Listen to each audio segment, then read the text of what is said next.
कई लोग हमसे कहते हैं आप दीक्षा क्यों नहीं दे रहे हमको। हम सोचते तो हैं कि हम देंगे, पर हमको बहुत डर लगता है गुरु बनने में। हमको लगता है हम कथा वक्ता ही ठीक हैं। अब कई बालक हमको पता आरोप भी लगाते हैं, बोले आपको आरोप है। मैंने क्या आरोप है? बोले हमको कथा सुना सुना करके कृष्ण भक्त बना दिया, और जब हम कह रहे हैं कि हमारा हाथ पकड़ लीजिए तो आप हमको दीक्षा नहीं दे रहे हो। हमें कृष्ण भक्ति सिखाई ही क्यों जब आपको दीक्षा नहीं देनी थी? कई लोग ऐसे आरोप भी देते हैं। हमारे पूज्य पिताजी महाराज तो कई बार नाराज हो जाते हैं हमसे, परंपरा क्यों नहीं संभाल रहे हो। पर हम ऐसा नहीं है कि हम नहीं करेंगे, पर अभी हमको अपने मन से तो भाव आवे, हमारे लाल जी आज्ञा तो करें। वास्तव में बताएं, चेला बनने में जितना सुख है गुरु बनने में सुख नहीं है। हमारे बाल बाबा महाराज कई बार अस्वस्थ रहते हैं, लेकिन फिर भी यहां देखो कितनी भीड़ लगी रहती है। कई बार बेचारे स्वयं कथा नहीं सुन पाते। क्यों? इतने सब भक्तजन, इतने वैष्णव जन लगे रहते हैं आगे पीछे, और हम लोग, आप लोग देखो कितने आनंद से कथा सुनते हैं। पूरी योजना बनाई महाराज जी ने, महाराज जी नहीं सुन पाते। क्यों? गुरु हैं। लेकिन आज एक बहुत विशेष दिन है महाराज जी। हमारे पूज्य पिताजी महाराज को आज 50 वर्ष पूरे हुए हैं कथा करते हुए। आज उरई में जहां पिताजी की कथा चल रही है वहां उत्सव मनाया जा रहा है, दिल्ली में उत्सव मनाया जा रहा है, वृंदावन में उत्सव मन रहा है। हम लोग भी यहां ऊना में मनाएंगे, आज नंदोत्सव मनेगा। देखो, एकमात्र ऐसे भागवत के वक्ता हैं जिन्होंने कई वक्ताओं को 50-60 वर्ष हो चुके हैं, पर एकमात्र ऐसे वक्ता हैं जिन्होंने 50 वर्षों में इतनी कथाएं कर ली। जैसे किसी से नाप तोल नहीं है, लेकिन जैसे हमारे क्रिकेट में सचिन तेंदुलकर के रन इतने ज्यादा हैं कि कोई पकड़ ही नहीं सकता, ऐसे ही कथा वक्ताओं में, भागवत में हमारे पूज्य पिताजी की इतनी कथाएं हो गई हैं कि एक जन्म में तो वो संभव नहीं इतनी करना, जितनी उनकी कथाएं हो चुकी हैं। तो आज इस प्रांगण को भी कई बार पिताजी की वाणी का लाभ मिला है, और हमें पिताजी महाराज बताते हैं कि उन्होंने उस वाले पीछे वाले प्रांगण में भी कथा की है, वहां भी कथा की, यहां भी की, बहुत वर्षों से। और हम पिताजी महाराज की आज्ञा से ही कथा करने आते हैं ऊना में। हमारे महाराज जी से बहुत स्नेह है पूज्य पिताजी का। आज उनके 50 वर्ष बहुत होते हैं, या कई लोगों की तो उम्र नहीं है। हमारी खुद की अभी कितनी कम उम्र है, सोच करके हमको लगता है कि हमको 9 वर्ष हुए अभी कथा करते हुए, पिताजी को 50 वर्ष हो गए। लोग कई बार जन्म लेने के बाद जी नहीं पाते 50 साल तक, वो कथा करते करते 50 साल निकल गए। कभी कभी हमें लगता है कि 50 वर्ष तक इतना भागवत को गाया, इतना भागवत को गाया, वो अगर कुछ कह देंगे तो वो काम हो ही जाएगा। हम तो अपने पिताजी से एक ही बात कहते हैं कि पिताजी आप बस एक ही बात कह दिया करो, मैं सदा गिरधर को, गिरधर सदा मेरे, बस मैं आप कह देंगे तो हो जाएगा। ऐसे पूज्य गुरुदेव भगवान को आज 50 वर्ष कथा करते हुए हैं। हमारे पूज्य बाल बाबा महाराज और समस्त ऊना वासियों की ओर से, यहाँ के सब भक्तों की ओर से पूज्य गुरुदेव भगवान को बधाई हो। ऐसी रूखी बधाई नहीं चाहिए, जोर की दो, बधाई हो, बधाई हो, बधाई हो। तो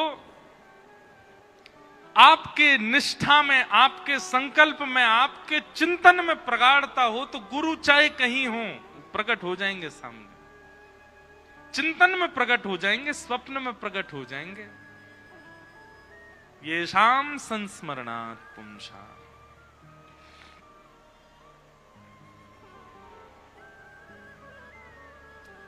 किम पुनर्दर्शन स्पर्श पाद शौचासनादि।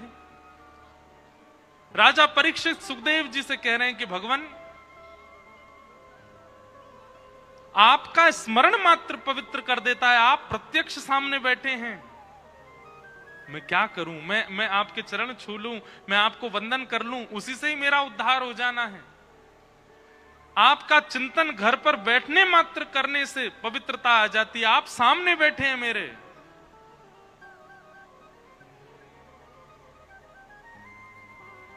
तुम सामने हो मेरे, किस बात की कमी है, तुम सामने हो मेरे, किस बात की कमी है, किसी और वस्तु की अब परवाह भी नहीं है, किसी और वस्तु की अब परवाह भी नहीं है, किसी और वस्तु की अब परवाह भी नहीं है, किसी और वस्तु की अब परवाह भी नहीं है, तुम सामने हो मेरे, किस बात की कमी है, तुम साथ हो जो मेरे, किस बात की कमी है, किसी और वस्तु की अब दरकार भी नहीं है, किसी और वस्तु की अब दरकार भी नहीं। वास्तव में गुरु दर्शन भगवत दर्शन इसी को कहते हैं। आप सोच के तो बहुत कुछ गए थे बिहारी जी से मांगने के लिए, पर जैसे ही पहुंचे भूल गए, और फिर सोचना पड़ रहा है। कई लोग तो आते मिलने के लिए लिख के लाते हैं, लिखा हुआ नहीं पढ़ पाते, क्या क्या पूछना था, क्या क्या जानना था, क्या क्या बताना था, भूल गए सब। यही असली दर्शन है कि आप ठाकुर के सामने जाकर के भी अगर याद कर पा रहे हो कि आपको क्या मांगना था, तो आप ये बात स्पष्ट मान लीजिएगा कि बिहारी जी को ही आपसे मिलने में रुचि नहीं है, इसीलिए आपको याद है संसारी वस्तु। लेकिन ठाकुर जी के सन्मुख जाके, गुरुदेव के सन्मुख जाके, संतों के सन्मुख जाके, वैष्णवों के सन्मुख जाके, कथा वक्ताओं के सन्मुख आके विस्मृति हो जाती है, क्या सोच के आए थे। विदुरानी जी का प्रसंग सुना है ना, ठाकुर जी घर आ गए, कैसी हो गई विदुरानी, पैर धर कहीं रही हैं, जा कहीं और रही हैं। ठाकुर जी को बैठाने के लिए पाटा बिछाना था, उल्टा बिछा दिया। केले खिलाने थे, छिलके खिला दिए। विदुर जी महाराज ने घर पर आकर के देखा, माथा पीटने लगे अपना, बोले पहली बार ठाकुर जी घर पर आए, उल्टे पाटे पर बिठा दिया, केले दूर फेंक रही है, छिलका खिला रही है ठाकुर जी को। विदुर जी महाराज ने पांव पकड़े, विदुर जी केला लेके आए, छिलका अलग करके केला जब खिलाया, ठाकुर जी बोले बिल्कुल बेस्वाद लग रहा है, हमको केला में रुचि ही नहीं आ रही है, पर विदुरानी जी जो छिलके खिला रही थी वो बहुत अच्छे लगे। क्यों? प्रेम उसी को कहते हैं जहां तन की सुध भूल जाए, जहां पर अपनी स्थिति भूल जाए। मैं कहा करता हूं कथा में, वो प्रेम हो ही नहीं सकता जहां सामने वाला अपने आप को भूल ही नहीं पाया। उसको याद है कि मैं कौन हूं, उसको अपनी स्थिति पता है, अपना पद पता है, अपनी योग्यताएं पता है, तो आपने प्रेम ही नहीं किया उसको। बंधुओं, ठाकुर जी परमात्मा हैं, ठाकुर जी परब्रह्म हैं, ठाकुर जी त्रिभंग ललित, ठाकुर जी श्याम सुंदर, ठाकुर जी मंदिर में रहते हैं, पर आपका प्रेम ऐसा हो कि ये सब भूल जाएं। ठाकुर जी भूले हैं, मीराबाई के लिए भूले हैं, सूरदास के लिए भूले हैं, कुम्मन दास के लिए भूले हैं, नरसिंह मेहता के लिए भूले हैं, जनाबाई के लिए भूले हैं, कितनों के नाम बोलूं मैं, सबके लिए ठाकुर जी भूल गए कि मैं कौन हूं। वास्तव में भक्ति ऐसी करनी है कि ठाकुर जी भूल जाएं कि वे परमात्मा है, सहज हो जाए।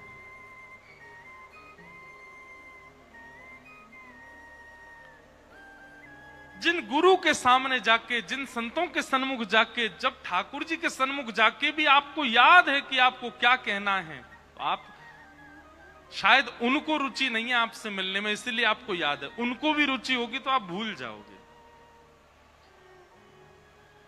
विस्मृति।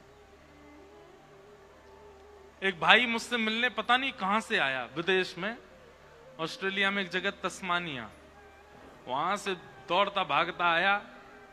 उसको 2 ही दिन का अवसर मिला, आने जाने में ही इतना समय लग गया। ऋषिकेश आया मिलने, वहां कथा थी और आकर के मिला, रोए सो रोए खूब। मैंने हृदय से भी लगाया, हाथ भी पकड़े, सब काम किए।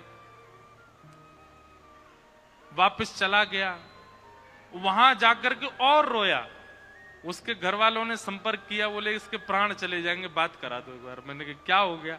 बोले मैं पूरी तैयारी करके आया था कि आपके साथ फोटो तो ले ही लूंगा, वो तो लेके ही नहीं गया। मैं इतनी दूर आकर के भी एक चित्र तक नहीं है मेरा। मैंने कहा कोई बात नहीं, मैं आऊंगा, वहीं आऊंगा तब मिल लूंगा। तो ये विस्मृति होना, ये प्रेम का द्योतक है। जहां याद रह जाता है कि क्या चर्चा करनी थी, क्या करना था, कैसे करना था, प्रेम नहीं।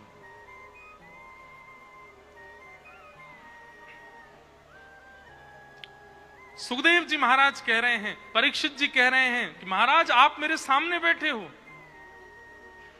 आप जैसे महापुरुषों का घर बैठ के दर्शन करने, स्मरण करने मात्र से पवित्रता हो जाती। मुझे तो दर्शन, स्पर्श, प्रणाम सबका सौभाग्य मिल रहा है। और तभी दूसरा प्रश्न कहते हुए, अतः पृच्छामि संसिद्धिं योगिनां परमं गुरुं पुरुषस्य यत् कार्यं म्रियमाणस्य सर्वथा। महाराज अब देखो यहां पर बात की परिवर्तन, कैसा परिवर्तन है। अभी तो आप जिन महापुरुष के घर बैठ के स्मरण करने की इतनी महिमा गा रहे थे, अब उन्हीं से क्या पूछ रहे हो, जल्दी मरने वाले की मुक्ति का उपाय क्या है। अभी तो तुम कह रहे थे कि घर बैठ के स्मरण करने से ही पवित्र हो जाते हैं, आप तो मेरे सामने आ गए, चरण छूने को मिल रहे हैं, तो महाराज अब मैं क्या ही बताऊं, मेरे को तो परम पद प्राप्त होगा। और फिर तुम यही पूछ रहे हो कि जल्दी मरने वाले की मुक्ति का उपाय क्या है। अरे जब इतने श्रेष्ठ व्यक्ति तुम्हारे सामने बैठे हैं, तुम उनसे कैसे कह सकते हो कि जल्दी मरने वाली की मुक्ति का उपाय क्या है। ये तो वही हो गया कि नदी में गए स्नान करने के लिए, वहां भी लोटा से नहा रहे हो। अरे जब नदी सामने, सीधे उतर जाओ, डुबकी लगाओ। समुद्र में जाके बाल्टी में पानी भर के ला रहे हो, फिर नहा रहे हो। अरे जब सामने समुद्र है, सामने नदी है, तो सीधे गोते लगाओ। वहां ऐसी छोटी वस्तु थोड़ी की जाती है। वो बात अलग है कि आपके हाथ पांव टूटे पड़े हैं, बहाव बहुत तेज है, बह जाओगे। लेकिन नदी सामने हो तो सशरीर प्रवेश करना चाहिए। वहां लोटा से थोड़ी नहाते हैं।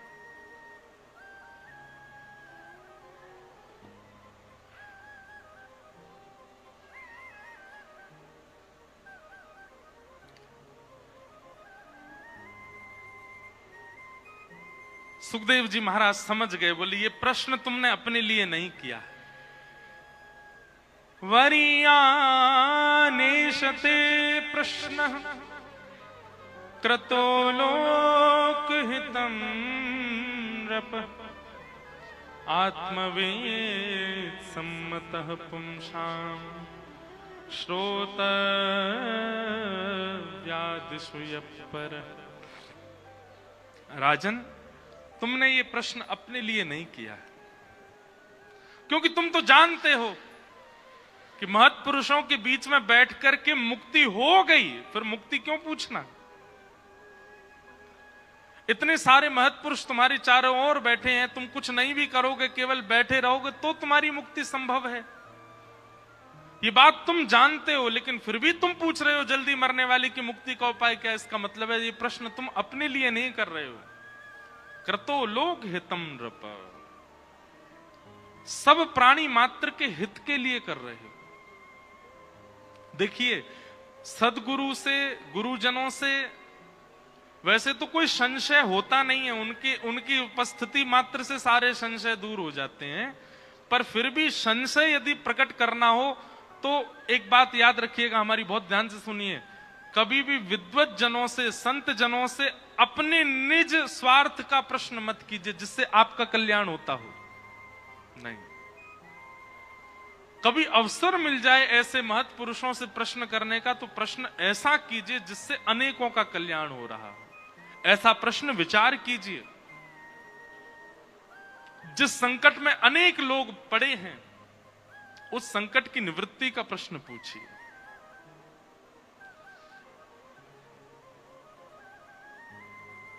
लोग बाग इतने अद्भुत हैं, हमसे पूछते हैं सुदामा जी के पिताजी का नाम क्या था बताइए, राम जी की दादी जी कौन थी, इससे क्या होना है? कोई बता देगा तो वो विद्वान है, भैया हमें नहीं पता इतना। ऐसे प्रश्नों का कोई दायित्व नहीं है, कोई लाभ नहीं है। ऐसा प्रश्न करो पूछने वाला, बताने वाला और सुनने वाले तीनों का कल्याण हो रहा हो। राजा परीक्षित ने वही प्रश्न किया। राजा परीक्षित को पता है मेरी मुक्ति तो सफल हो जाएगी, पर मैं ऐसा प्रश्न कर जाऊं कि मेरे बाद भविष्य में यदि कोई ऐसी स्थिति में पड़ जाए तो वह भी मुक्ति का कामी हो, उसको भी मुक्ति प्राप्त हो।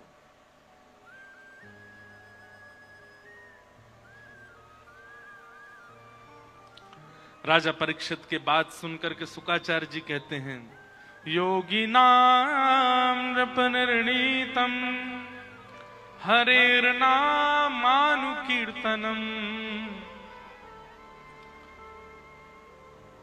मुक्ति उपाय का सर्वश्रेष्ठ साधन क्या है? बहुत ध्यान से सुनिएगा। अपने अंतिम काल में, अपने अंतिम समय में भगवत नाम का उच्चारण कर देना।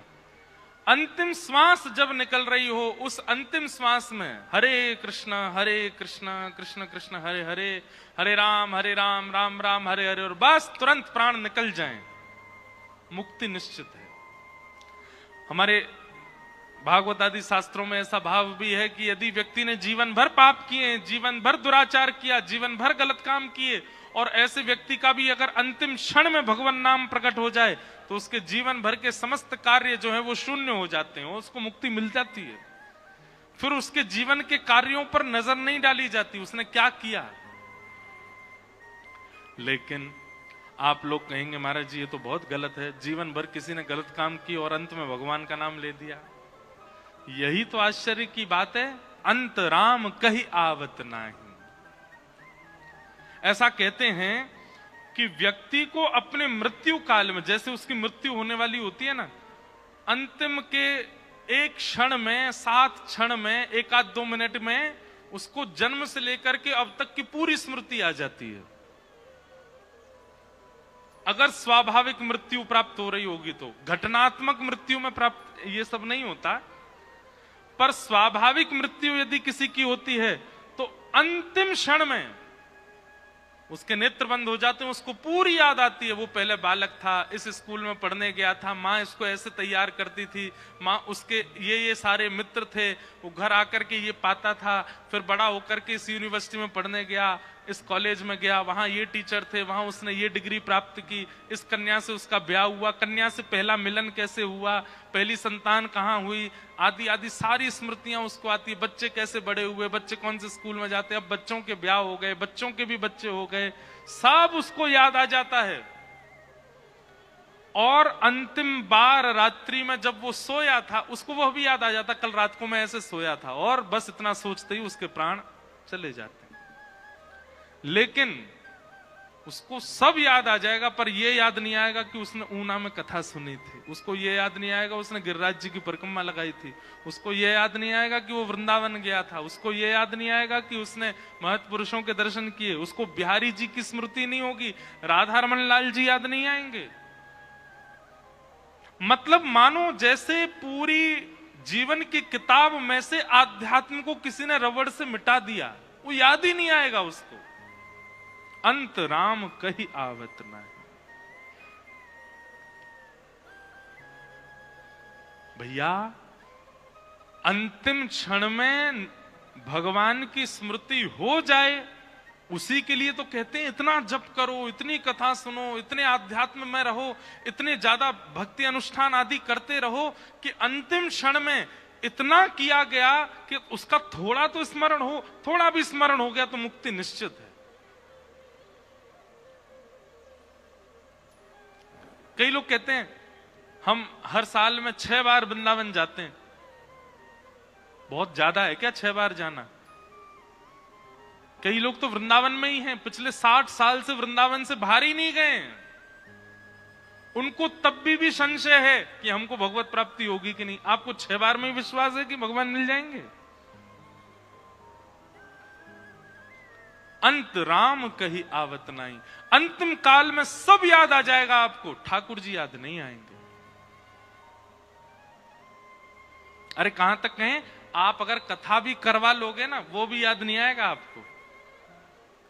अंत में भगवत स्मरण हो, उसके लिए क्या करना पड़ेगा? बोले इतना चिंतन करना पड़ेगा, इतना याद करना पड़ेगा, इतनी साधना करनी पड़ेगी, इतना ठाकुर जी को स्मरण करना पड़ेगा, इतना नाम जप करना पड़ेगा। जब समय मिले तब नाम, जब समय मिले तब नाम, जब समय मिले तब कथा, जब समय मिले तब सत्संग। मतलब संसार के विषय दिन में कम किए जाएं, भगवत चिंतन ज्यादा किया जाए, तब जाकर के ऐसी स्थिति बन सकती है कि अंत काल में आपको भगवत स्मरण हो जाए।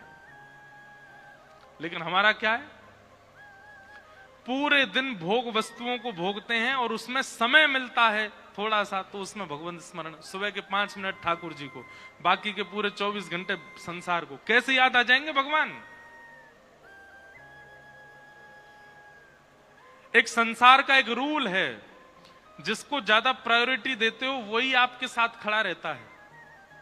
आपने ठाकुर जी को, ठाकुर जी की कथा को, ठाकुर जी के नाम को प्रायोरिटी दी ही नहीं है, तो वो अंतकाल में क्यों आएगा आपके पास?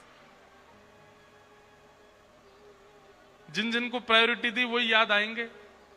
एक सेठ जी के प्राण निकल रहे थे, उनके सारे बच्चे आकर के खड़े हो गए। ऐसा कहते हैं कि जब व्यक्ति की स्वाभाविक मृत्यु होती है तो उसका कंठ जो है गुर्र गुर्र आवाज करता है, कंठे गुरगुरायते, बोल नहीं पाता वो। कभी श्रीमद् भागवत में कपिल देवूति संवाद में दंडपाणी भगवान का वर्णन किया गया है, कभी सुन लीजिएगा उसको, आपकी रूह कांप जाएगी। व्यक्ति की मृत्यु कैसे होती है। हमने एक बार 1 महीने की कथा की थी नासिक में। उस कथा में विश्राम के 4-5 दिन, 1 महीना की कथा 30 दिन की कथा है, उसके विश्राम के 3-4 दिन में दंडपाणी भगवान का वर्णन किया है, कभी सुन लीजिएगा जाके। यही श्याम सुंदर, यही त्रिभंग लली, यही मोर मुकुट बारे, जब दंडपाणी भगवान रूप धारण करते हैं कितने भयावह लगते हैं। ऐसा कहते हैं कंठ से गुर्र गुर्र आवाज क्यों आती है? बोले यम के दूत जो है वो गला बांध देते हैं और बस प्रतीक्षा करते हैं, उल्टी गिनती गिनते हैं, इतनी देर रह गई तुझको ले जाने में। वो केवल उसी को दिखते हैं जिसके प्राण निकल रहे होते हैं, और किसी को नहीं दिखते। उल्टी गिनती गिनते हैं, 100, 99 आदि ऐसे करते हैं कि महाराज सामने वाला व्यक्ति कांपने लगता है। जैसे जैसे क्षण खत्म होते सब भूल जाता है वो। तो एक सेठ जी के प्राण निकल रहे थे, कंठ गुर गुर आवाज कर रहा था, बच्चे आगे खड़े हो गए, बोले पिताजी जाने वाले हैं, इनसे पूछ लें हाथ जोड़ करके कि सारा धन कहां रखा है, किसके नाम है।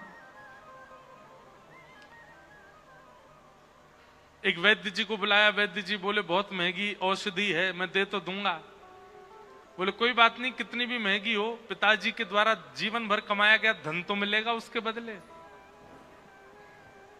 वैद्य जी ने औषधि दी, जैसे कंठ साफ हो गया, बोलने लगे, आवाज निकलने लगी पिताजी की।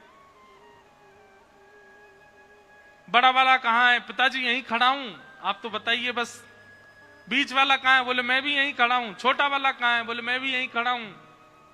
छोटे वाले के बच्चे कहाँ हैं? बोले हम भी यहीं खड़े हैं दादाजी, जल्दी करो, आपके प्राण निकलने वाले, जल्दी बता जाओ कितना किसके हिस्से में है।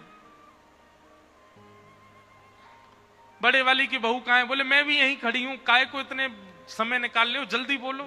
बीच वाली की कहां? बोले मैं भी यहीं खड़ी हूं। सब याद आ गए। बताओ, इतनी महंगी औषधि मिलने के बाद, कंठ साफ होने के बाद भी इतनी देर सबको बुलाने में लगा दी, भगवान नाम फिर भी नहीं लिया। ये स्वाभाविक है कि व्यक्ति की मृत्यु में उसको ठाकुर जी याद नहीं आते। आपका बुद्धि ऐसी हो जाएगी, आपका मन ऐसा हो जाएगा, नहीं आएंगे याद। वही याद आएगा जिसका जीवन भर चिंतन किया, जिसको जीवन भर आपने प्रायोरिटी दी, वही अंतिम समय में याद आएंगे, ठाकुर जी नहीं। सब लोग खड़े हो गए, सबने, पिताजी बता तो दीजिए। बोले मैं तो ये कह रहा हूं, मैं बहुत देर से देख रहा हूं, हमारी भैंस का पड्डा जो है वो झाड़ू खा रहा है, तुम लोग उसके मुंह से झाड़ू निकाल दो। झाड़ू पड्डा करते करते प्राण निकल गए, चले गए, भगवान नाम नहीं लिया। नाम नहीं आता, ठाकुर जी याद नहीं आते। इसलिए आज से एक संकल्प लीजिए, एक नाप तोल रखा कीजिए। आप संसार को कितना समय देते हो, संसार के विषयों को कितना समय देते हो, संसार की विषय वार्ता में, संसार के भोग विलास को आप कितना समय देते हो, उसकी काउंटिंग कीजिए। और फिर उससे 1 घंटा 1.5 घंटा ज्यादा ठाकुर जी को दीजिए। तब जाकर के आपकी ऐसी स्थिति बनेगी कि आपके अंत काल में ठाकुर जी आपको याद आ जाएं, नहीं तो नहीं आएंगे। अंत राम कही आवत नाही, जन्म जन्म मुनि जतन कराई। एक जन्म नहीं, अनेक जन्मों तक जतन करते हैं, तब भी भगवान याद नहीं आते। अच्छा, बराह पुराण में तो एक बहुत सुंदर बात लिखी है। वहां तो ऐसा कहते हैं कि जो व्यक्ति जीवन भर ठाकुर जी को याद करता है, उसके अंत काल में वो ठाकुर जी को याद नहीं करता, ठाकुर जी उसको याद करते, ठाकुर जी उसकी स्मृति करते। मेरा सुमिरन हरि करें, मैं पावा विश्राम। भक्ति की स्थिति कहां तक आ जाए? बोले मैं सुमिरन करते करते करते करते इस स्थिति में आ गया कि मेरा सुमिरन हरि करें, मैं पावा विश्राम। आप तो विश्राम पांव पसार करके सो जाओ, ठाकुर जी आपको याद करें, ऐसी स्थिति बने। योगी नाम नृप निर्णीतम हरेर नामानुकीर्तनम। हरि नाम संकीर्तन यदि अंतिम काल में बन जाए तो ठाकुर जी प्राप्त होंगे, और उसके लिए बहुत श्रम करना पड़ेगा। तो इस प्रकार श्री सुखदेव जी महाराज परीक्षित को ज्ञानोपदेश करते हैं, और परीक्षित के चित्त से मुक्ति की इच्छा दूर करके भक्ति की इच्छा प्रकट करते हैं कि परीक्षित 7 दिन में मुक्ति मिले ऐसा मत कहो, 7 दिन में भक्ति मिले। मुक्ति से तो मरने के बाद भगवान के पास जाया जाता है, पर भक्ति से तो ठाकुर जी को ही पृथ्वी पर आके दर्शन देने पड़ते हैं। तुम भक्ति की कामना करो। और इसी कामना में अब आगे कथा सुनाई जा रही है। प्रसंग बहुत सारे हैं, सबको हम वंदन कर देते हैं। सृष्टि प्रसंग सुनाया गया, पृथ्वी की रचना आदि के सब क्रम सुनाए गए, चतुश्लोकी भागवत सुनाई गई, उद्धव विदुर संवाद कहा गया। थोड़ा सा इसका विस्तार करें, बहुत दिन से नहीं किया। भगवान शांति दूत बनकर के आए थे पांडवों के पास, कौरवों के पास, और भगवान ने आकर के एक प्रस्ताव किया कि भाई देखो, युद्ध नहीं करना पड़ेगा, 5 पांडवों को 5 गांव दे दीजिए भारत में। दुर्योधन युद्ध मत करो, केवल 5 पांडव हैं, उनको छोटे छोटे 5 गांव दे दो, वहीं रह लेंगे, अपना गुजर बसर कर लेंगे। वैसे देखा जाए तो पांडवों का पूरे भारत पर अधिकार है, क्योंकि इनके पिता पांडु ही राजा थे। अस्वस्थ होने के कारण उन्होंने धृतराष्ट्र को राज्य गद्दी दी थी, और ये कहकर के गए थे कि मेरे पुत्र योग्य हो जाएं तो उनको राजा बना देना। लेकिन धृतराष्ट्र ने पुत्र मोह में आकर के अपने पुत्रों को ही राज्य गद्दी देने का आश्वासन कर दिया। लेकिन कोई बात नहीं, तुम लोग फिर भी राज्य गद्दी पर बैठे हो, बैठ जाओ, लेकिन पांडवों को 5 गांव दे दो उनके अधिकार के, युद्ध मत करो। दुर्योधन बोला, हे श्री कृष्ण, शरीर में यदि 5 घाव हो जाएं और उनकी चिकित्सा ना की जाए तो 5 क्या, 1 घाव भी पूरे शरीर को नष्ट करने की संभावना रखता है। आज हमने 5 घाव दे दिए तो कल पूरा भारत एक छत्र सम्राट पांडवों का होगा। इसलिए सुचक्रैव न दास्यामि बिना युद्धे न केशव, सुई के नोक के बराबर जमीन भी बिना युद्ध के नहीं दूंगा। अगर पांडवों को चाहिए तो पूरा राज्य ले जाएं, ये छोटे मोटे गांव नहीं दूंगा मैं, लेकिन युद्ध करके।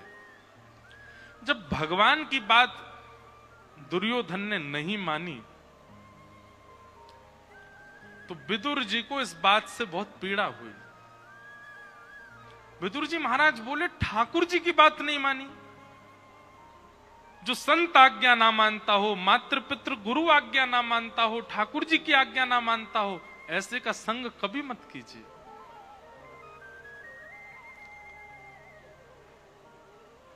आपको करोड़ों का फायदा हो रहा है और तभी कोई संत आके आपको रोक जाए, नहीं ये काम मत करो। उस कार्य के प्रति तुरंत स्टॉप हो जाइए, उसी समय रुक जाइए, नहीं करना, चाहे आपको करोड़ों का फायदा क्यों ना हो रहा हो।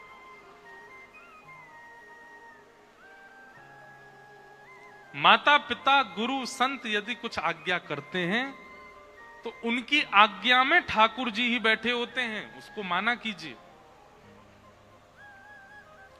कई बच्चे हैं वो ऐसा दोष मढ़ते हैं अपने माता पिता के ऊपर, मुझे मिले हैं, वो कहते हैं महाराज जी मैं तो विदेश जा रहा था, मैं तो विदेश के लिए तैयारी कर ली थी, पिताजी ने लास्ट मोमेंट पर मुझे रोक दिया, नहीं तो मैं तो विदेश में होता।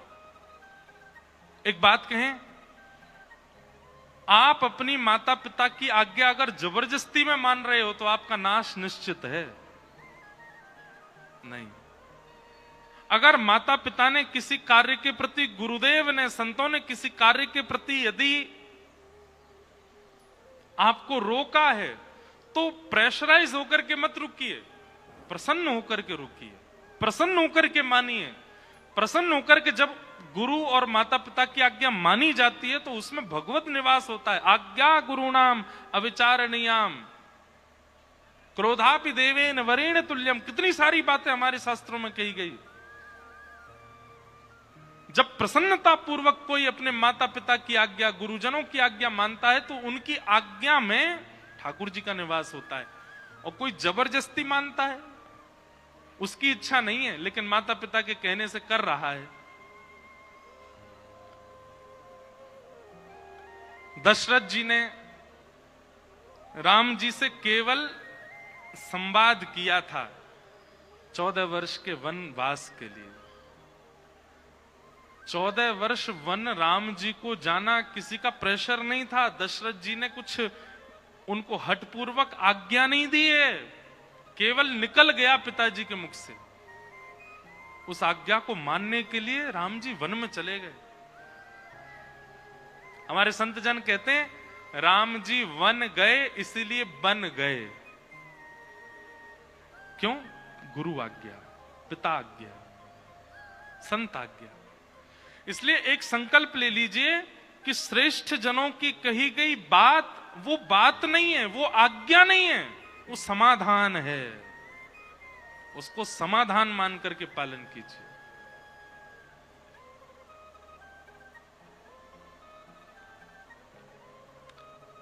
अब क्या करें, माता पिता कह रहे हैं करना पड़ेगा, ऐसे नहीं।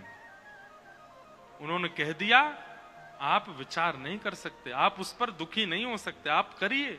अगर विदेश जाने से रोक दिया है और आप सहर्ष हंस करके प्रसन्नता पूर्वक उसको स्वीकार करोगे तो आपका यहीं रुक जाना आपके लिए लाभकारी होगा। आज्ञा के पालन में आपकी रुचि कितनी है, उस रुचि से भी आपका कार्य सफल होता है। तो भगवान की आज्ञा नहीं मानी दुर्योधन ने। बेचारी इतना ही तो कह के गई कि 5 गांव दे दो, इसने मना कर दिया। तुरंत विदुर जी महाराज बोले, भगवान अब क्षमा करें, ये लीजिए अपने धनुष और ये लीजिए बाण, अब युद्ध में मैं तो नहीं आ सकता। जहां ठाकुर जी की आज्ञा नहीं मानी गई है उस युद्ध में, वो भी विपक्ष में, मैं खड़ा नहीं हो सकता। ठाकुर जी ने आज्ञा दी होती कि नहीं युद्ध ही होगा तो मैं भी खड़ा होता, आपके साथ ही खड़ा होता, पर ठाकुर जी के विपक्ष में बिना उनकी आज्ञा माने ऐसे पक्षवाद, ऐसे लोगों का मैं संग नहीं कर सकता जो ठाकुर जी की आज्ञा नहीं मानते। और श्री विदुर जी महाराज अपने धनुष बाण छोड़ करके और सब छोड़ छाड़ करके बोले अब आपके राज्य में भी नहीं रहूंगा मैं, क्षमा कीजिएगा, अब मैं जा रहा हूं। वो विदुर जी विदुरानी को लेकर के चले गए। इसलिए महाभारत युद्ध में विदुर जी नहीं दिखते। क्यों? ठाकुर जी की आज्ञा ना मानने वाले परिवार का भले ही मैंने जीवन भर नमक खाया हो, उसका संग नहीं कर सकता। जैसे ही विदुर जी ने कौरवों का संग छोड़ा है, उसी समय काल के बादलों ने कौरवों पर आक्रमण कर दिया। वास्तव में आप गलत करने के बाद भी बच जा रहे हो। बहुत ध्यान से सुनिएगा, आप गलत करने के बाद भी बच जा रहे हो। अच्छा एक बात बताएं, गलती करने वाले हर व्यक्ति को पता होता है कि मैंने गलत किया है, हर व्यक्ति को। वो बात अलग है कि वो स्वीकार नहीं करता, वो छुपाता है, पर गलती करने वाले हर व्यक्ति को पता होता है। मांस खाने वाले व्यक्ति को खाते समय भी पता होता है कि मैं गलत कर रहा हूं, फिर भी खा जाता है। किसी को लूटने वाला, किसी के साथ छल करने वाला, कपट करने वाला, उस सबको पता होता है कि मैं छल कर रहा हूं, मैं कपट कर रहा हूं, मैं गलत कर रहा हूं, पर वो फिर भी करता है। तो गलत करने वाला गलत करने के बाद भी लंबे समय तक बच रहा है। थोड़ा दृष्टि घुमा करके देखे, किसी वैष्णव का आसपास में स्पर्श तो है उससे, कोई एक ऐसा व्यक्ति उसके साथ खड़ा है या उसके परिवार में या उसके संस्पर्श में है, संपर्क में है, जो भगवत भक्त है। जिस दिन उसने त्याग कर दिया तुम्हारा, ठाकुर जी तो अपने सारे आयुध लेकर के खड़े हैं, बस प्रतीक्षा कर रहे हैं ये दूर हो, और जैसे ही वो दूर होगा सारे आक्रमण एक साथ होंगे। यही देखा गया राम रावण युद्ध में। जब तक विभीषण था तब तक रावण के सारे दोष नजरअंदाज किए गए, और जैसे ही विभीषण ने त्याग किया लंका का, बानरों ने जला दी लंका, बानरों ने नाश कर दिया लंका का। और वही देखा गया यहां कौरव पांडवों के युद्ध में। कौरवों ने अनेक अत्याचार किए, अनेक पाप किए, अनेक दुष्कर्म किए, लेकिन कौरवों की विशाल, सामान्य सेना नहीं थी, विशाल सेना थी कौरवों की। उस विशाल सेना का नाश पांडवों की छोटी सी सेना ने केवल इसलिए कर दिया क्योंकि विदुर जी ने त्याग कर दिया है कौरवों का। इसलिए गलत करने वाले थोड़े सावधान हो जाओ। आपकी गलतियां तब तक छुप रही हैं, तब तक बच रहे हो जब तक कोई वैष्णव आपके साथ है। अच्छा, इसका मतलब यह नहीं है कि घर में एक वैष्णव बैठा है तो गलती करते रहो जी, है तो सही छुपाने के लिए। कई लोग ऐसा भी है भाई, कलयुग में लोगों की विचारधारा कहीं भी जा सकती है। अब कहो तो कई लोग ये बात सुनकर के जो गलत करने वाले हैं ना, वो ढूंढ ही रहे होंगे कौन है हमारे यहाँ वैष्णव, उसको बढ़िया, उसको सुबह ब्रेड खिलाया करूंगा, उसको परांठे वरांठे खिलाऊंगा, जूस वूस पिला दिया करूंगा, तू भाई बढ़िया बना, मेरा संग मत छोड़ियो, तेरे आड़ में सारे गलत काम में करता रहूंगा। एक बात और कह दें, ठाकुर जी को अगर आपके ऊपर आक्रमण करना होगा ना, तो उस सद व्यक्ति को खुद ही दूर कर देंगे, हटा देंगे, फिर कहां जाओगे।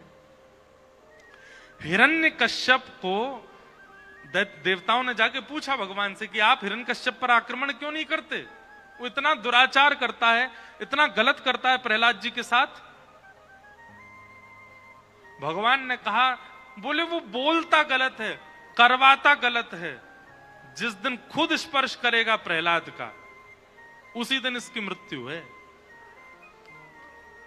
एक भी जगह भागवत में ऐसा नहीं कि हिरण्यकश्यप ने खुद किया, सैनिकों को आज्ञा देता, होलिका को कहता है, उनको कहता है तुम करो तुम करो तुम करो। लेकिन एक दिन कीर्तन का उन्नाद सुनकर के जब हिरण्यकश्यप को क्रोध आया और जैसे ही जाकर के प्रहलाद जी को धक्का दिया, स्वयं स्पर्श किया, भगवान बोले बस इसको एक पुण्य बचा रहा था कि ये प्रहलाद का पिता है, और आज इसने उस पुण्य को नष्ट कर दिया। एक वैष्णव को धक्का दिया इसने,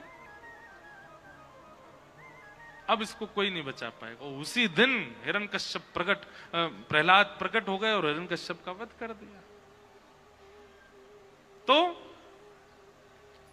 आपके अवगुण, आपके दुष्कर्म तब तक छिपे हुए हैं ठाकुर जी की नजरों से जब तक एक वैष्णव के साथ हो। आपके पास दो ही रास्ते हैं, या तो वैष्णव के संग से स्वयं वैष्णव हो जाओ, सब छोड़ दो, नहीं तो ठाकुर जी उसको दूर कर देंगे और उसके दूर होते ही आपको फिर कोई नहीं बचा सकता। विदुर जी महाराज चले गए, तब विदुर जी भ्रमण करते हुए वृंदावन पहुंचे। वृंदावन जाकर के आपको उद्धव जी से मिलना हुआ। उद्धव जी ने विदुर जी को बताया कि भगवान अपनी लीला पूरी करके चले गए। ये बात सुनते ही विदुर जी बहुत रोए, मैं ठाकुर जी का दर्शन नहीं कर पाया। बहुत सुंदर है विदुर उद्धव संवाद। उद्धव जी महाराज विदुर जी से कहते हैं, विदुर, संसार का प्रत्येक प्राणी प्राण त्यागने से पहले भगवान का स्मरण करता है, पर मैंने पहली बार देखा ठाकुर जी अपनी लीला पूरी करने से पहले तुम्हारा स्मरण कर रहे थे। मैं ठाकुर जी की लीला संवरण काल में उनके साथ में था। ठाकुर जी ने अंतिम उपदेश मुझे ही किया, उद्धव जी कहते हैं। लेकिन उद्धव, तुमको विदुर पता है बार बार भगवान क्या कह रहे थे? मुझे ज्ञान उपदेश करते करते कह रहे थे, उद्धव, मेरा विदुर भी यहां बैठा होता तो कितना अच्छा लगता ना। तुमको याद कर रहे थे भगवान। विदुर जी ने चरणों में प्रणाम किया, बोले, उद्धव, कृपा करके मुझे वह ज्ञान उपदेश सुनाओ ना जो भगवान ने तुमको सुनाया है। उद्धव जी महाराज बोले, विदुर, भगवान ने तुम्हारी व्यवस्था की। जब भगवान लीला पूरी करने लगे तो मैं और कई महापुरुष वहां बैठे थे। तब भगवान ने आज्ञा की थी मैत्रेय मुनि को कि हे मैत्रेय, मेरे परम प्रिय विदुर तुम्हारे आश्रम आएंगे तो यही ज्ञान उपदेश जो मैं तुमको दे रहा हूं वो उसको सुना देना। मैत्रेय मुनि आपकी प्रतीक्षा कर रहे हैं हरिद्वार में, आप जाइए, वही आपको ज्ञान उपदेश देंगे। तब विदुर जी महाराज मैत्रेय मुनि के पास गए और मैत्रेय मुनि ने उनको ज्ञान उपदेश किया।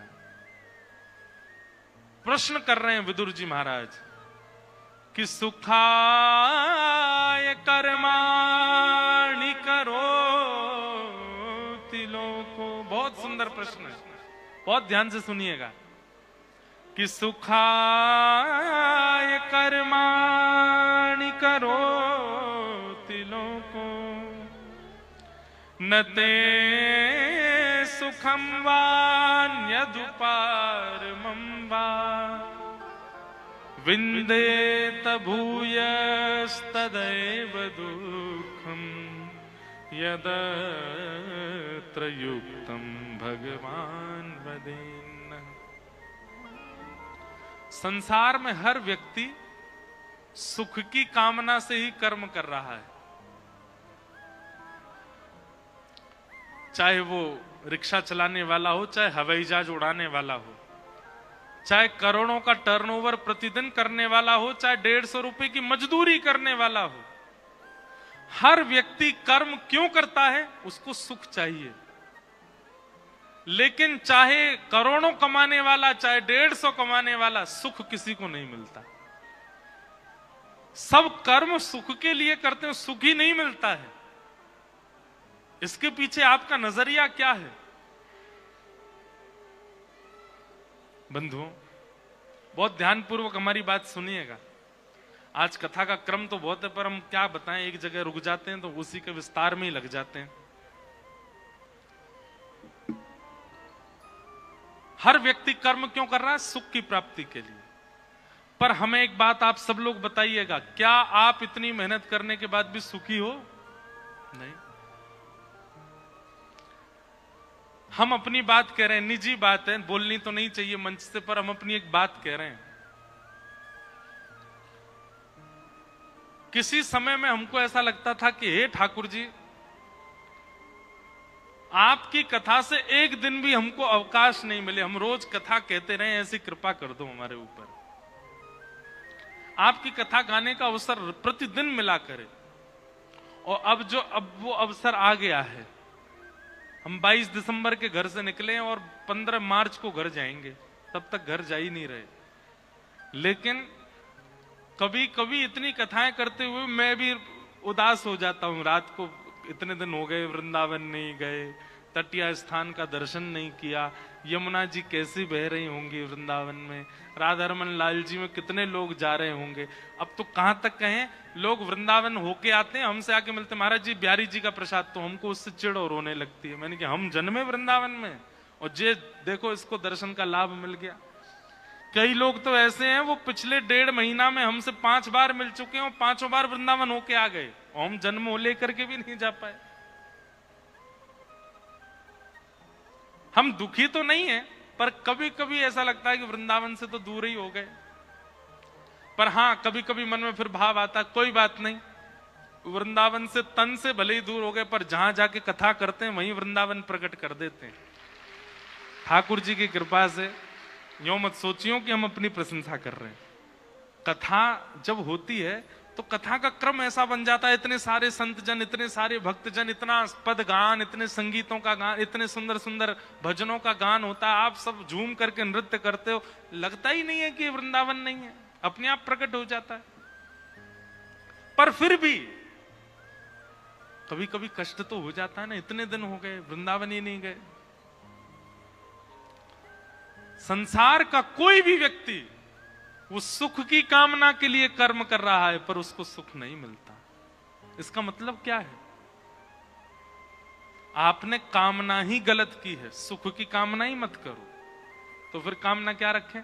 क्योंकि कई बार ऐसा होता है कि बिना एम के आप कर्म कैसे करोगे? जब तक आपका एम निश्चित नहीं होगा, जब तक आपकी कोई कामना नहीं होगी, आप कर्म कैसे कर पाओगे? गीता जी कहती तो हैं कि कर्म फल त्याग, पर उसी गीता में भगवान श्री कृष्ण इसका उत्तर भी देते हैं। क्या?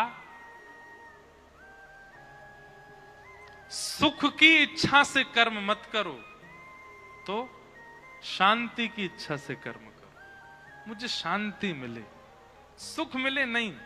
सुख और शांति दोनों में परिवर्तन होता, अलग होता है। अच्छा, कभी किसी को यह कहते हुए सुना, मुझे गुलाब जामुन खा के बड़ी शांति मिली? कोई नहीं बोलता।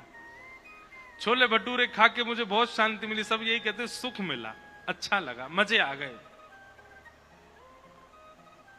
सुख इच्छाओं की पूर्ति से होता है, सुख इच्छाओं की पूर्ति से होता है, और शांति इच्छाओं की निवृत्ति से मिलती है। अब जब लोगों के दांत टूट जाते हैं सारे, एक भी दांत नहीं बचते, तब उनका मन होता है गोलगप्पा खाने का। अब उस समय में गोलगप्पे खाने की इच्छा यदि प्रकट करें, वो कैसे खाएगा बेचारा? तो बुढ़ापे में व्यक्ति ये इच्छा प्रकट नहीं करता कि मुझे गोलगप्पा खिलाओ, वो ये इच्छा प्रकट करता, हे नाथ मेरी इच्छा खत्म करो, मेरा मन ही नहीं करे खाने का। ये मन होता है पर मैं खा ही नहीं सकता।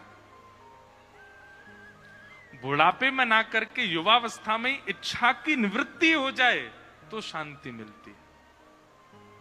हमारी इच्छा ही नहीं है, हमारे सामने 56 भोग धर दो, हमारा मन भटकेगा ही नहीं। हमारे सामने कितनी भी विषयी वस्तु प्रकट कर दो, हमारा मन उसकी ओर जाएगा ही नहीं। इसे शांति कहते हैं। इसलिए कर्म के पीछे उद्देश्य सुख मत रखिए, क्योंकि सुख जो है ना वो बढ़ता ही रहता है, बढ़ता ही रहता है, बढ़ता ही रहता है। वो एक बार, अभी आप जब 6 साल के थे, 5 साल के थे, तो एक टॉफी आपको सुख कर सकती थी, लेकिन आज आपकी उम्र 30 साल की हो गई। अब आप कभी रोने लग जाओ और कोई व्यक्ति आपको, ए बेटा तू रोए, ए देख ले टॉफी खा ले, तो आपको अपमान और लगेगा अपना। बताओ, ये मैं रो रहा हूं, ये टॉफी से मुझे शांत कर रहे हैं? मैं कोई छोटा बच्चा हूं? इसका मतलब क्या है? सुख बढ़ता है। एक बार सुख अगर सीमित मिल गया तो अगली बार आपकी इच्छा होती है वो इससे ज्यादा मिले। आपकी जॉब करने पर जो पेमेंट आपको मिलता है वो पेमेंट 6 महीना तक बढ़िया लगता है, 6 महीना बाद यूं लगती है बोनस हो, अब बढ़ना चाहिए, अब इसमें थोड़ी अपग्रेडेशन होना चाहिए।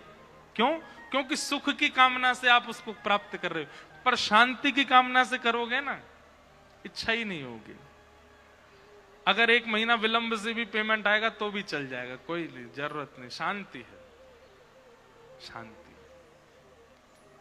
सुख की कामना से कर्म करोगे तो सुख कभी नहीं मिलेगा, शांति की कामना से कर्म करोगे तो आपका कर्म शांति प्रदान कर देगा। मतलब ये तो वही बात हो गई,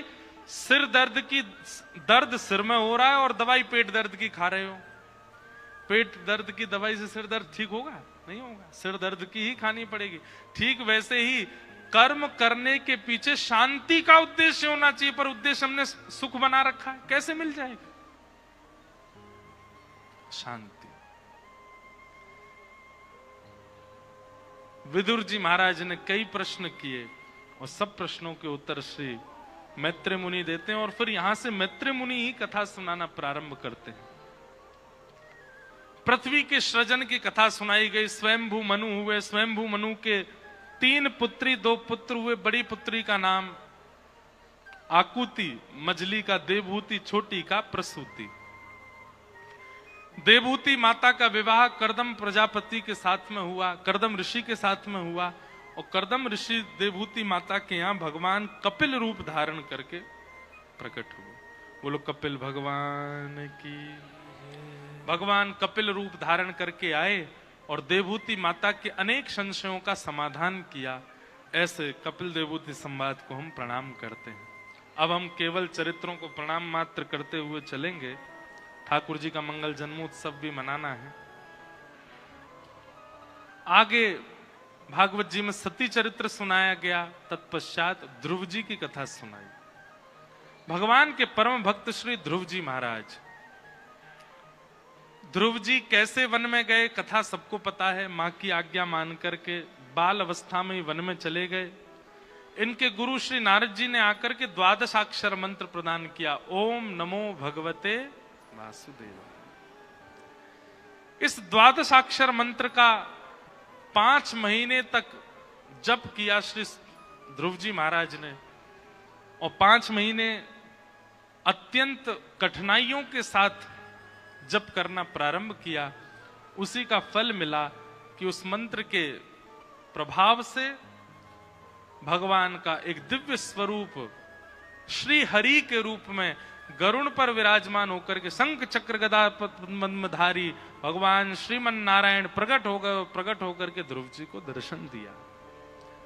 ध्रुव जी ने भगवान की स्तुति गाई और स्तुति गाते हुए ठाकुर जी को अत्यंत प्रसन्न किया। भक्ति मोह प्रवहताम त्वयि में प्रसंगो भूयादनंत महताम मिलाशयानाम ये नांजसोल्वणुमुरुव्यसनम भवाब्धिम निश्चय भवद गुण कथामृत पानमत्तः। एक बात बहुत ध्यान से सुनिएगा। ध्रुव जी महाराज अपनी स्तुति में एक बात कहते हैं, योऽन्तः प्रविश्य मम वाचमिमां प्रसुप्तां संजीवयत्यखिल शक्तिधर स्वधाम्ना अन्यांश हस्तचरण श्रवणत्वगादि प्राणान्नमो भगवते पुरुषाय तुभ्यम्। ध्रुव जी महाराज कहते हैं, बहुत ध्यानपूर्वक सुनिएगा, कई लोग केवल दर्शन में रुचि रखते हैं। उनको बिहारी जी के दर्शन करा दो, राधा वल्लभ जी के दर्शन कराओ, राधा रमन जी दर्शन कराओ, वृंदावन घुमा दो, गोवर्धन घुमा दो, बरसाना घुमा दो, नंदगांव घुमा दो, 84 कोस के दर्शन करा दो, यहाँ कांगड़ा मैया के दर्शन कराओ, नैना देवी के दर्शन कराओ, चिंतपूर्णी मैया के दर्शन सब जगह के करा दो, लेकिन उनको मंदिर का प्रसाद दे दो। होटल पे खाएंगे हम तो, मंदिर का प्रसाद नहीं चाहिए। मतलब नेत्रों में तो भक्ति है पर जिह्वा में भक्ति नहीं है। प्रसाद कहां का पाएंगे? बहुत लोगों को जानता हूं मैं, हम नाथद्वारा जाते रहते हैं, अब तो कथाओं की वजह से नहीं जा पाता। नाथद्वारा का मेरा नियम है, नाथद्वारा अगर मैं हूं तो रसोई बनेगी नहीं, ठाकुर जी का ही प्रसाद आएगा मंदिर से, वही पाऊंगा। और कई बार ऐसे लोगों को मैं ले गया साथ में, एक बार उन्होंने प्रसाद, अब देखो मंदिर का जो प्रसाद होता ना, उसमें ऊपर से नमक नहीं डालना चाहिए, ऊपर से नींबू नहीं डालना चाहिए, ऊपर से कुछ भी नहीं, जैसा ठाकुर जी ने भोग पाया वैसे ही पाना चाहिए। अब कई बार होता है कि भाई नमक आदि कम रह गया कहीं पर आप यदि भगवत प्रसाद के प्रति अन्न की भावना रखोगे तो आपको कमी का अनुभव होगा। प्रसाद के प्रति प्रसाद की भावना रखोगे, कभी आपको कमी नहीं लग सकती, अच्छा ही लगेगा। जगन्नाथ जी का महाप्रसाद पाव भात, क्या अद्भुत लगता है, आनंद आ जाता है महाराज, नेक में ही पेट भर जाता है। लेकिन कई लोगों को हमने देखा, वो एक बार प्रसाद पाने के बाद उनको पता चल जाता है सामान्य टेस्ट है, अगली बार नहीं हमारा पेट भरा है हम नहीं खाएंगे, तब तो चले जाते हैं, फिर बाहर कहीं होटल पे खाते दिख जाते हैं। ऐसों के प्रति क्या भावना आती है? बोले इनके नेत्रों में तो भक्ति है, इनको तीर्थों में घुमा दो, दर्शन करा दो, पर जिह्वा में भक्ति नहीं है, स्वाद में भक्ति नहीं है। कई लोगों के अलग ही है, उनसे कहो वृंदावन चलोगे, हम नहीं जा रहे। सुनो, प्रसाद लिया ना हमारे लिए, खुद नहीं जाएंगे दर्शन करने पर प्रसाद जरूर चाहिए, फोन और करेंगे। अब आए नहीं, अभी तक पेड़े नहीं लाए बिहारी जी के, राधा वल्लभ जी की खिचड़ी नहीं लेके आए हमारे लिए, बरसाने की रोटी नहीं लाए, कढ़ी नहीं लाए हमारे लिए। उनकी जीव में भक्ति है, उनकी आंखों में भक्ति नहीं है। कईयों की आंखों में भी भक्ति होती है, कईयों के जीव में भी भक्ति हो, कान में भक्ति नहीं है। उनको दर्शन करा दो, प्रसाद पवा दो, कथा नहीं सुन पाएंगे, नींद आ जाती है हमको, हमारी निद्रा बहुत तेज हो जाती है, हमको नींद आने लगती है। कई लोग हैं उनकी ऐसी निद्रा है, कथा प्रारंभ होते ही सोते हैं और विश्राम होते ही उठते हैं, पूरी कथा में ही नींद आती है उनको। विचित्र लोग हैं। यहां तो हमें अभी तक कोई दिखा नहीं है ऐसा, और कोई गुपचुप बैठा हो चुपके तो बात अलग है। एक तो मेरी दृष्टि भी बहुत कम घूमती है, मैं इधर वालों को इधर तो देखता ही नहीं हूं, मैं तो सामने बैठे देखता कथा करता रहता हूं। पर कई लोगों की निद्रा बड़ी प्रचंड होती है, उनकी नेत्रों में भक्ति है, जीव में भक्ति है, पर कानों में श्रवण नहीं करते। कई लोग हैं उनके पैरों में भक्ति होती है। कैसी भक्ति? परिक्रमा लगवा लो महाराज, गिरिराज जी की लगवा लो, 3 कोस की लगवा लो, 84 कोस की लगवा लो, कीर्तन भजन में खूब कुदा कुदा के नृत्य करवा लो, पर अन्य कोई भक्ति में वो निपुण दिखते नहीं। पर श्री प्रहलाद जी महाराज कहते हैं, भैया तुम्हारे पास जितनी इंद्रियां हैं, ये सब इंद्रियां ठाकुर जी ने प्रदान की हैं। जिस प्रकार संकट की घड़ी में धन से सहायता करने वाले के आप सदा ऋणी रहते हो, संकट की घड़ी में आपको किसी भी प्रकार से सहायता करने वाले व्यक्ति की आप सदा धन्यवाद ज्ञापन करते हो, ऐसे ही संपूर्ण जीवन जीने के लिए 10 इंद्रियां देने वाले भगवान को 10 इंद्रियां समर्पित करके धन्यवाद किया करो। एक भी इंद्रिय बचनी नहीं चाहिए ठाकुर जी से। दर्शन को नैना तपे, वचन सुनन को कान। एक बहन आई मुझसे मिलने के लिए, मुझसे क्या बोली पता है? रो रही थी। मैंने कहा क्या हो गया?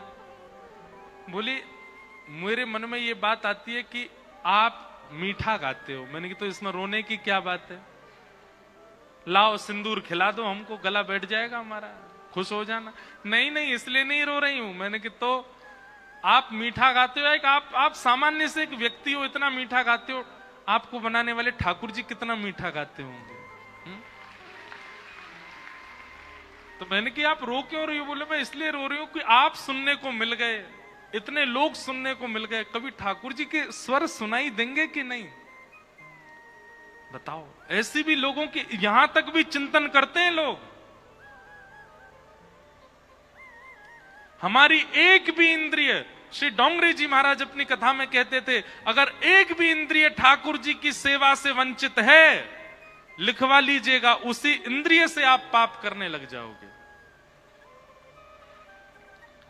आपकी यदि श्रवण में रुचि है, आपकी यदि गायन में रुचि है, आपकी यदि नृत्य में रुचि है, पर दर्शन में रुचि नहीं है, तो नेत्रों से ही आप कुभाव का दर्शन करोगे। दर्शन में रुचि है पर सुनने में रुचि नहीं है, तो सुनने से ही पाप करोगे। दर्शन और श्रवण में रुचि है पर गायन में रुचि नहीं, तो जीव से ही गंदा संदा बोलते रहोगे। एक भी इंद्रिय ठाकुर जी से बचे ना।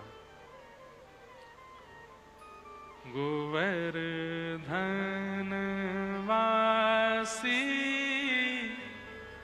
सांवरे, गोवर्धन वासी सांवरे, लाल तुम बिन रयो न जा।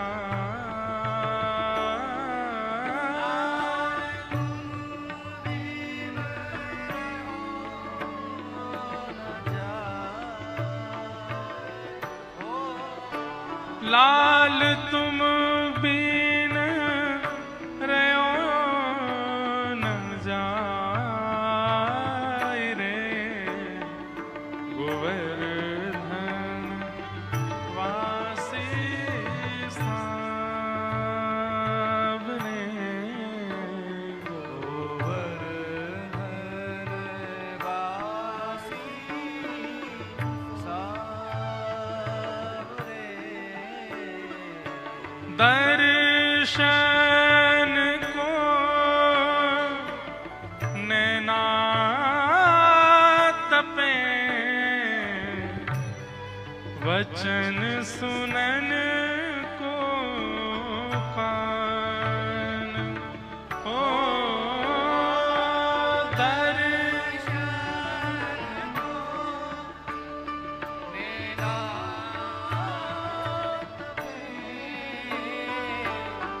वचन सुनन को ओ मिलवे को हियरा तपे, हिय के जीवन प्राण, गोवर्धन वासी सांवरे, गोवर्धन वासी मीराबाई कहती हैं, दरस बिन दुखन लागे नैन, दरस बिन दुखन लागे। हमारे ऐसे होता है कभी, बहुत दिनों तक कथा ना सुनियो तो कानों में दर्द हो जाए, कभी होता है ऐसा? बहुत दिनों तक दर्शन ना हुए हो तो नेत्रों में जलन होने लग जाए, बहुत दिनों तक गिरिराज जी ना गए हो तो पैरों में भड़कन शुरू हो जाए, कब परिक्रमा लगाएंगे। हमारे साथ होता ही नहीं है ऐसा। ये तो प्रेम लक्षण जिनके चित्त में।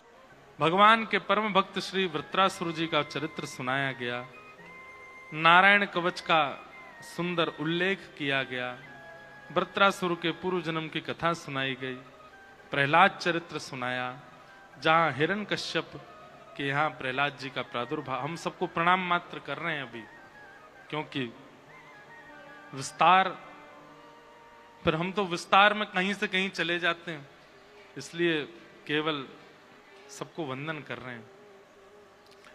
प्रहलाद जी महाराज हिरण्यकश्यप के यहाँ जन्मे, पर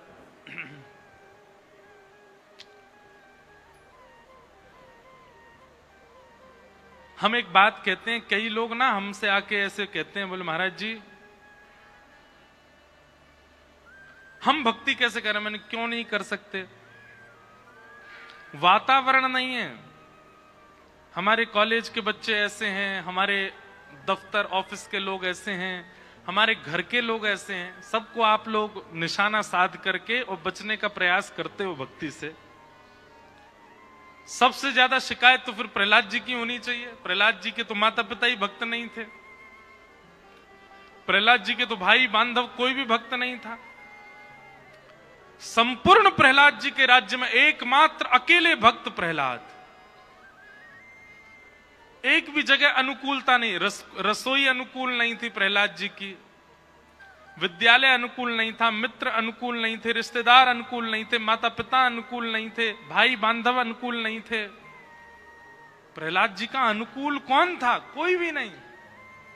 ऐसी प्रतिकूलता में भी नन्हे से प्रहलाद जी ने भगवत प्राप्ति कर ली। इसका मतलब क्या है?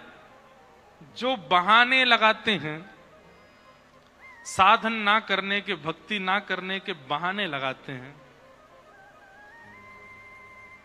एक बात बताएं, संसार की किसी भी वस्तु को प्राप्त करने में तत्परता चाहिए, और जब व्यक्ति प्राप्त करने में असमर्थ होता है तो बहाने लगाता है, ऐसा है वैसा है, जे हो रहा है वो हो रहा है, नहीं कर सकता, नहीं तो कोई काम दुनिया में मुश्किल नहीं है जो करते रहोगे यत्न धीरे धीरे।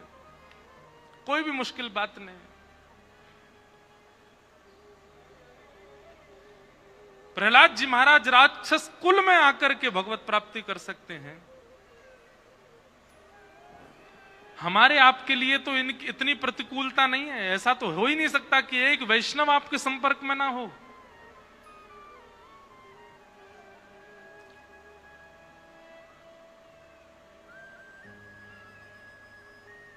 केवल बहाने हैं हमारे, इस वजह से नहीं कर पा रहे, इस वजह से नहीं कर पा रहे, ये प्रॉब्लम है, ये दिक्कत है, ऐसा माहौल है, ऐसा वातावरण है, ये है वो है। हम विदेश जाते हैं तो वहां बालक आते हैं मिलने, विदेश के बालक, यहाँ के गए हुए बालक जो वहां पढ़ रहे हैं, और विशेष रूप से पंजाब हिमाचल के तो बहुत मिलते हैं। उन लोगों की क्या बात होती, महाराज जी हम अपने घर से दूर, इतनी दूर दूर देश में आए हैं, यहाँ पे हमसे वैसी भक्ति हो नहीं पाती, यहाँ पर हम रह करके उतना भजन साधन नहीं कर पाते, हमें क्या करना चाहिए? हमने कि हम सीधी बात बोलेंगे, मानोगे तो हो नहीं। बोले नहीं आप बोल दीजिए। मैंने कहा वापस देश चले जाओ अपने। जब यहाँ तुमसे भक्ति नहीं हो रही है, यहाँ तुमसे साधन नहीं बन पा रहा है, यहाँ तुमसे भजन नहीं हो पा रहा, तो तुम्हारे देश में बन जाएगा ना, वहीं चले जाओ, वापस आ जाओ। वो कैसे संभव होगा? तो मैंने कि पर जैसा वैसे ही रहो, शिकायतें नहीं। व्यक्ति अगर चाह लेना तो कैसी भी स्थिति में भगवत भजन कर लेगा, और व्यक्ति अगर चाहे ना तो 100 बहाने गिनाएगा, ऐसा है वैसा है, जे है वो है, इसलिए नहीं आए, उसलिए नहीं हुआ, ये हो गया वो हो गया। बहानेबाजी भक्ति में नहीं चलती। प्रहलाद जी ने कोई बहाना नहीं लगाया। प्रहलाद जी चाहते तो ठाकुर जी से कह सकते थे आपने तो मेरे माता पिता ही विपरीत बनाए, मैं आपका भजन कैसे करूं, पर नहीं, प्रहलाद जी करते हैं।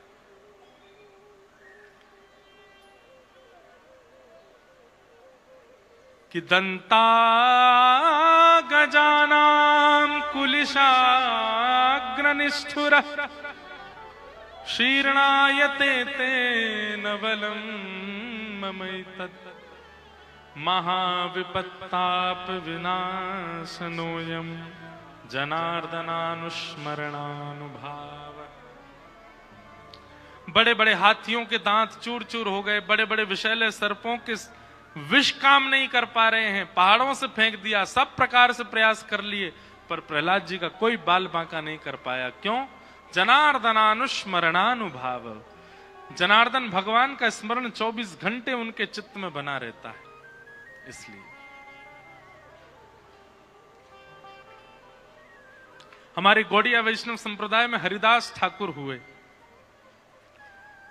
हरिदास ठाकुर को मुगल लोगों ने बीच चौराहे में खड़े करके कौड़े बरसाए कि तू नाम जप नहीं करेगा, और जितनी तीव्र गति से, द्रुत गति से, जितने तेजी से कौड़ा मारा जाता था, उतने आर्त भाव से आप हरि का स्मरण करते थे। प्राण त्यागना मंजूर है, लेकिन हरि का नाम नहीं छोड़ सकते, ठाकुर जी की भक्ति नहीं छोड़ सकते। भक्ति चाहे देश की हो, चाहे ठाकुर जी की हो, उसके ऊपर कुछ नहीं, उससे आगे कुछ नहीं, वो सर्वोपरि है, वो सर्वस्व है। ऐसी स्थिति बन जाए।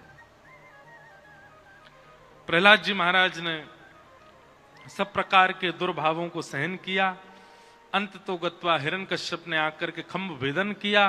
भगवान नृसिंह प्रकट हो गए और प्रकट होकर के हिरण्यकश्यप का वध किया। प्रहलाद जी ने भगवान की स्तुति गाई। स्तुति सुनकर के भगवान अति प्रसन्न हो गए। प्रहलाद जी को गोद में लेकर के खूब स्नेह दुलार किया। सब देवी देवताओं की स्तुति जहां फीकी पड़ गई, वहां प्रहलाद की स्तुति से भगवत प्रसन्नता हो गई। बोलो भक्त वत्सल भगवान की जय। प्रहलाद जी पर कृपा अनुग्रह करने के बाद फिर आगे गजेंद्र मोक्ष की कथा और देवासुर संग्राम। देवासुर संग्राम में बलि बामन अवतार की कथा सुनाई गई, जहां बलि के यहां जाकर के भगवान ने त्रिलोकों की भिक्षा मांगी तो 3 पग की भिक्षा, लेकिन तीनों लोक लेकर के ठाकुर जी आ गए। इस प्रकार सब चरित्र आदि सुनाए गए।